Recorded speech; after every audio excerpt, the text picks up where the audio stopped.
саламатсыздар ма? Бүгінгі практикалық сабақ 2-ші курс математика және компьютерлік ғылымдар магистранттарының, мамандығы магистранттарының практикалық сабағы.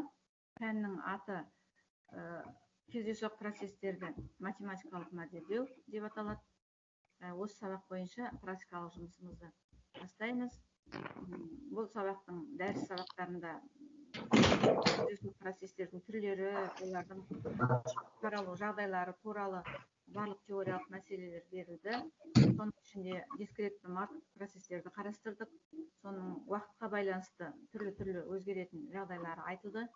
Енді бүгін практикалық сабақ сол дискретті марков процестерге, дискретті уақыт бойынша өзгеретін дискретті марков процестерге арналады. Теориялық мәселелері, есептер шығарылды. Барлығы да берілді. Енді бүгін сол практикалық сабағымызды сол тақырыпқа арнаймыз. Дискретті уақытқа байланысты процестер.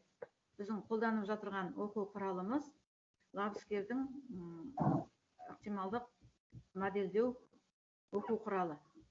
Осы оқу құралы бойынша екінші параграфтегі 2-де 1-ші есебін шығарамыз. Соны қарастырамыз. Мен қазір демонстрацияны қосайын. Лабскерді.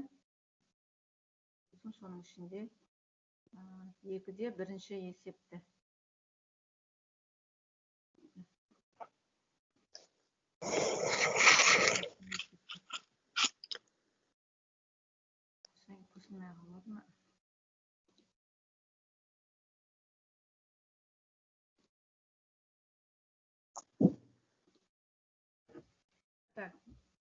Осы 2-де 1-ші есеп мынандай мазмұнда берілген.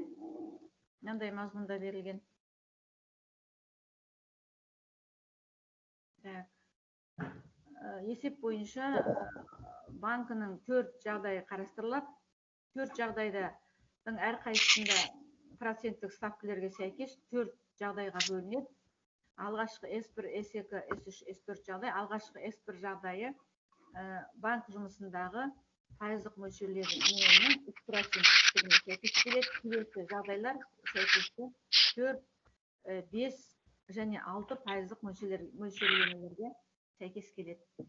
Және бұл пайыздық мөлшерлемелер өзі жүйе бойынша әрбір уақыттың белгілі бір кезеңінде тұрақты сақталады.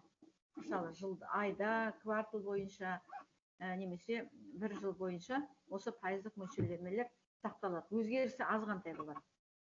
Міне өткен кварталдың өткен уақыттың аяғында банктегі пайыздық мөлшерлеме 5% болса, және берілген банкінің 4 жағдайындағы жағдай графтары 2-де 3-ші суретте берілген болса, осы банкінің болашақта қандай пайыздық мөлшерлеме бойынша жұмыс жасауының тиімді екендігін анықтау керек. Болашақтағы банк жұмысының қандай пайыздық мөлшерлеме бойынша жұмыс жасағаны, қандай ықтималдықпен екендігін анықтасақ, соның ішінде қайсының ықтималдығы көп болады, сол ықтималдық көп болатын пайыздық мөлшерлемеге сәйкес жұмыс жасаса банкі, онда банк жұмысы тиімді ұйымдастырылған болып есептеледі.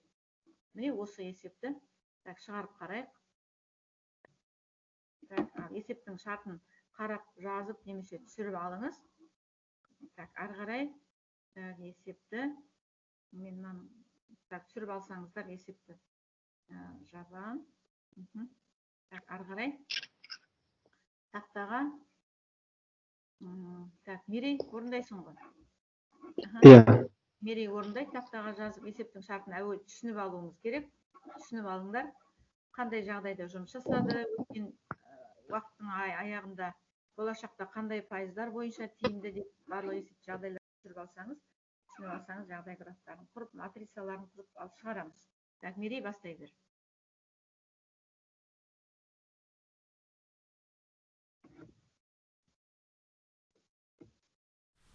Берілген өту матрицасы үшін жағдай графтарын тұрғызайық.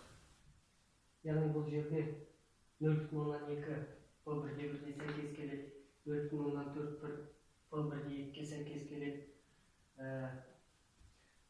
Матрицадағы жатық жолдардың жатық жолдарының элементтерінің қосындысы бірге тең болу керек. Біздің жағдай графымыздың көріп отырғанымыздай үш төбесі болады. Үш төбесін белгілеп алайық. Яғни S1 арқылы белгілейік. Екіншіні S2 арқылы белгілейік. Үшіншіні S3 арқылы белгілейік.